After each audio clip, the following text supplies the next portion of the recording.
fato é que a Sociedade Teosófica trabalha num espírito de liberdade de pensamento.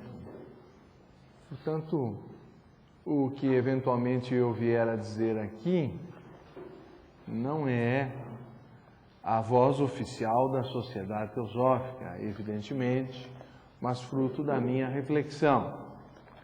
Eu gostaria de abrir esse diálogo com vocês citando uma passagem de William Shakespeare em Hamlet, ato 4, cena 5, que diz: "We know what we are, but we know not what we may be."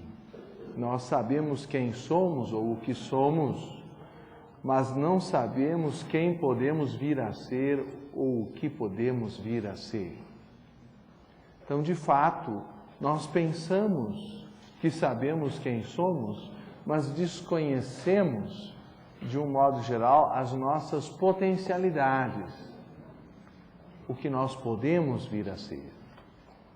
De forma semelhante também aos pés do Mestre, que é uma introdução de Krishnamurti à filosofia Vedanta, ainda na sua adolescência, seu primeiro livro, ele dizia: dizes que conheces a ti mesmo muito bem, se assim pensas, tu não te conheces. Conheces apenas o débil envoltório externo, que frequentemente tem caído na lama, mas tu, o eu real, és uma centelha do próprio fogo divino, e Deus, que é todo-poderoso, está em ti, e por esse motivo não há nada que não possas fazer se o quiseres. Dize a ti mesmo: o que o homem fez, o homem pode fazer. Eu sou um homem, mas também Deus no homem. Eu posso fazer isto e farei, pois a tua vontade deve ser como aço temperado se quiseres trilhar a senda espiritual. Então, a ideia de que nós temos uma potencialidade, uma herança divina, mas que, por um outro lado, há um trabalho a ser feito para que ela apresente as suas plenas capacidades, suponho está subentendida nessas ideias. É verdade que uma lagarta se transforma em borboleta, mas também não é do dia para a noite. Há um processo ao qual ela tem que se dedicar. Eu diria que há um processo de crescimento ou de transformação natural para que a lagarta se transforme em borboleta. Não sei se vocês conhecem aquela outra historinha de que a borboleta estava por falecer e quis que alguém cuidasse dos seus ovinhos. E ela muito naturalmente chamou uma lagarta e, antes de morrer, demandou dela a promessa de que cuidaria dos seus filhotes que estavam por nascer naqueles ovinhos. E a lagarta, naquela condição perante a morte, prometeu qualquer coisa. A borboleta morreu e aí a lagarta desesperou-se. Como que eu, que rastejo nessas plantas aqui, vou cuidar de seres que voam? Ela se deu por perdida antes da coisa acontecer. E qual não foi a surpresa da lagarta quando viu que dos ovinhos saíram lagartinhas? Então, nós não estamos de todo preparados para compreender o fato de que nós estamos nos divinizando. Jesus disse na respectiva passagem do Evangelho: sede perfeitos como vosso Pai Celestial é perfeito. E essa passagem dá a entender alguma coisa realmente sublime, a menos que nós não queiramos entrar no PROCON cósmico por propaganda enganosa. Eu suponho que perfeito é alguma coisa extraordinária, não é apenas ser bonzinho. Também em Efésios 4:13 é dito até que todos cheguemos à unidade da fé e ao conhecimento do Filho de Deus, ao estado de homem perfeito, à plena medida da estatura do Cristo. Também não acho que isso seja fácil de ser atingido. E, dentro do contexto da filosofia oriental, essa preocupação se resolve com a doutrina da reencarnação. O Ocidente, particularmente o cristianismo, perdeu essa doutrina no dia 5 de maio de 553, portanto estamos prestes a fazer aniversário dessa data mais uma vez. Foi praticamente há 1500 anos atrás, no Concílio Constantinopla II, em que o Papa nem compareceu. O Papa anterior que resistiu, o Papa Vigílio, morreu no exílio, na ilha de Palmária, foi deposto, exilado e morreu, não se sabe até hoje se jejuando foi jejuado. O fato é que o imperador Justiniano o depôs e indicou o sucessor, que é um caso de cesaropapismo agudo. Ele interferiu no destino da Igreja de forma absoluta. Nesse constrangimento, o próprio Papa Vigílio não compareceu e a decisão que ocultou, ou eclipsou, melhor dizendo, porque não há uma decisão conciliar contra a reencarnação na história do cristianismo, mas isto sim, uma decisão contra a pré-existência da alma. Só que, tecnicamente, se a alma não pré-existir ao corpo e cada corpo já surgir com uma nova alma, que surgiu necessariamente a doutrina da criação especial para que Deus colocasse almas nos corpos recém-gerados, nós vemos que o kit já estando completo, obriga a alma antiga a ir ou para o céu ou para o inferno eterno. Ela não tem mais para onde ir, não tem como retornar para um novo corpo se os novos já estão tomados.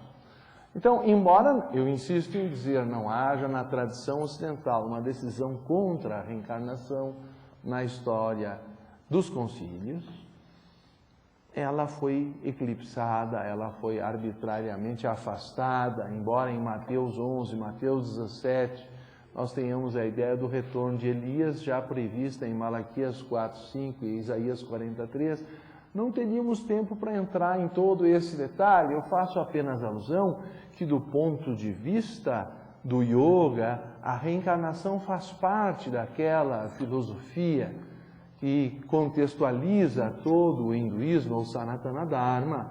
E, portanto, se nós não pudermos conquistar plenamente a potencialidade humana numa vida, nós teremos outra e outra e mais outra, e até quantas forem necessárias para preencher esse currículo existencial do qual esse planeta representa, assim, uma espécie de escola da vida.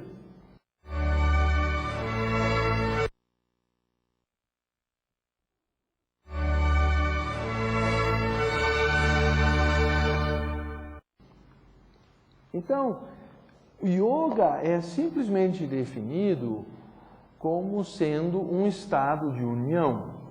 A palavra yoga vem do sânscrito yud, que quer dizer unir, jungir. E, portanto, o yoga é definido como yoga chitta vritti nirodha, ou a inibição das modificações da mente, quando a mente está totalmente serena, totalmente sob controle, de tal modo que ela se torne um espelho perfeito, por exemplo, da luz do sol sobre a terra, tornando-se ela, por sua vez, um sol. Assim também o significado original da palavra Ayatollah no islamismo quer dizer espelho de Allah.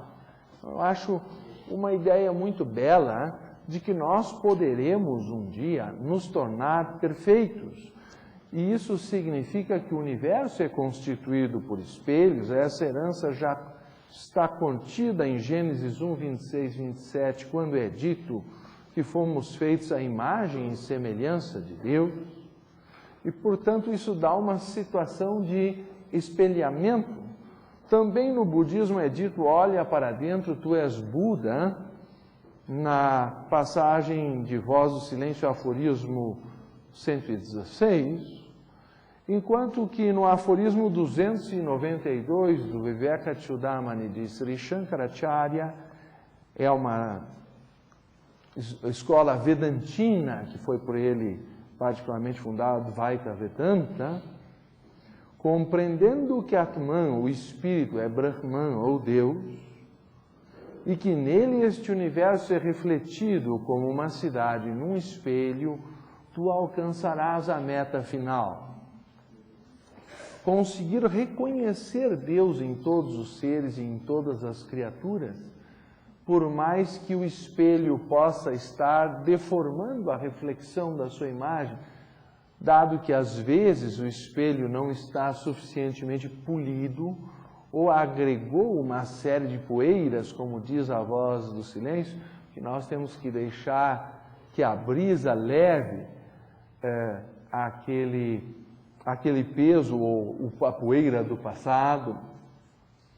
Também a doutrina secreta é dito a identidade fundamental de todas as almas com a alma suprema, universal, ou em Colossenses 1:27, Cristo em vós, a esperança de glória, ou no Salmo 82:6, citado por Jesus também em João 10:34, não está escrito na vossa lei, eu disse, vós sois deuses. Na verdade, no Salmo 82:6 é dito, sois deuses e sois todos filhos do Altíssimo. Então ele fala de uma condição que é universal, que todos nós poderemos alcançar, e mais do que isso, em Mateus 5:48, nós acabamos de citar, sede vós perfeitos como é perfeito o vosso Pai que estás no céu, é um mandamento, está no imperativo, não é um condicional, opcional, facultativo, uma possibilidade. Então, todas essas questões eu coloco para contextualizar a pretensão bastante audaciosa que o yoga tem, aos olhos talvez de um ocidental, no indivíduo dominar perfeitamente a sua natureza e se libertar do jugo do desejo, que é a causa da reencarnação, segundo o hinduísmo e o budismo, chamado no hinduísmo de Trishna e no budismo de Tanha, esse desejo por experiência sensorial, que é a causa de nós buscarmos novamente um corpo, seja consciente ou inconscientemente. Enquanto isto pela raiz não for removido, nós então não cumprimos o currículo, ainda temos a aprender nesse mundo e assim teremos que retornar. Por outro lado, depois do que Einstein afirmou, eu acho bela a definição de Deus por Einstein, né? Eu creio em Deus que se revela na harmonia ordenada do universo. Eu creio que a inteligência está manifestada em toda a natureza. A própria base do trabalho científico é a convicção de que o universo é uma entidade ordenada e compreensível, e não uma coisa ao acaso. Eu diria, então, que ele demonstrando para nós que a energia e a matéria eram mutuamente conversíveis, liberou para nós a compreensão do que seja a iluminação, sob um ponto de vista científico, até certo ponto, evidentemente, porque uma coisa é a definição científica, outra coisa é a experiência direta. Mas, sob certo ponto de vista, então, matéria é espírito condensado ou cristalizado, como dizia até a própria Blavatsky, na Doutrina Secreta, volume 2, publicada em 1888, e que Einstein tinha na sua cabeceira de mesa, porque ele gostava, cabeceira de cama, mesa de criado mudo, porque ele se interessava por esse tipo de investigação na natureza do espírito em correlação com a matéria. Se é então verdade, e a prova lamentável disso é a bomba atômica, a quantidade de energia que está condensada dentro de um único átomo e o seu efeito em cadeia quando nós geramos então a trágica explosão da bomba, foi o primeiro praticamente uso que o homem fez da energia nuclear,